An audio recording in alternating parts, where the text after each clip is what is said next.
بما ان لا هي صعبة عليا اصلا وصعب اني اقولها، وطول الوقت بحاول اتعلم لحد دلوقتي ازاي اعرف اقولها بشكل مريح وشكل ما يحرجنيش وما يضايقش اللي قدامي. فبحب اشرح انا ليه مش هقدر اعمل الحاجة دي. ودي كانت من احسن الطرق اللي اتعلمتها، رقم 1 عشان اعرف ازاي اقول لا. انت لو قلت لشخص لا في وشه كده واضحة وصريحة، هيكش، هيتخض، هيزعل، هيتضايق. بس لو قلت له انا مش هقدر اعمل كده لاني انا بكرة عندي شغل وهكون بشتغل من الساعة كذا للساعة كذا، فمش هقدر أكون موجود معاك في المشوار ده، أو مش هقدر أكون موجودة معاكي في المشوار ده. أولا بيريحني كتير، بيخفف عني إحساسي بالذنب إن أنا ما قدرتش أعمل الحاجة دي للشخص، وفي نفس الوقت بيساعده إنه يفهم إن أنا مش بقول لا لاني انانيه او ان انا مش على بالي، انا عندي سبب يمنعني اني اقدر اادي الحاجه اللي هو بيطلبها مني دي في التوقيت اللي هو عايزه. طب انت يا محمود لما بتيجي تقول لا تشرح الاسباب؟ لا لا مش بحب اشرح الاسباب طبعا.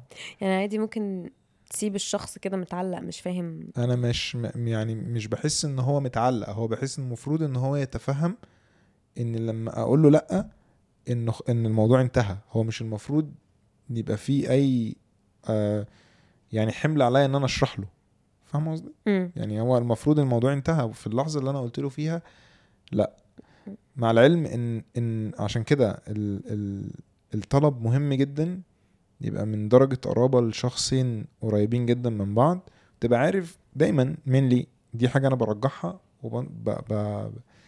بريكومند ده لكل الناس، انك لما تيجي تطلب حاجه من حد وعارف ان في احتمال يقول لا، ما برشحش ان انت تطلبها اصلا. ليه في ناس ممكن تعاني وضربات قلبها يزيد لما بتقول لا؟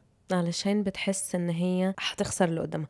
المشكله عارف ايه؟ انه اللي بيقول لا وهو بيحس بالاعراض دي هو بس بيفكر على التاثير السلبي، بيفكر انه رفض، انه اتخلى عن اللي قدامه، انه بيعمل حاجه هو كان المفروض يعملها من وجهه نظره طبعا. انه بما ان احنا اصدقاء فانا المفروض ابقى موجود جنبك لو انت احتجتني، لو احنا عيله فانا المفروض اني اقول على اي حاجه عيلتي بتطلبها مني. فهو قناعته اللي عنده جوه دماغه واللي بتوصل للتاثيرات الخارجيه دي، لانه فاكر انه بيعمل حاجة عكس طبيعة علاقته بالشخص اللي قدامه، عشان كده بيحس بالحاجات دي كلها. هو ليه مفيش حاجة اسمها هيزعل مني لو قلت له لا؟ عشان هو لازم يتفهم ده. يعني هو المفروض وهو بيسأل اصلا لو هو مستني الإجابة بنعم يكون كمان متفهم ومستني الإجابة بلا، لأن دايما الناس مش بتكون available، بالأخص الناس اللي بتكون مشغولة أو بيكون عندها التزامات وحاجات كتير. أنا صراحة اكتشفت إن في وهم اسمه هيزعل مني.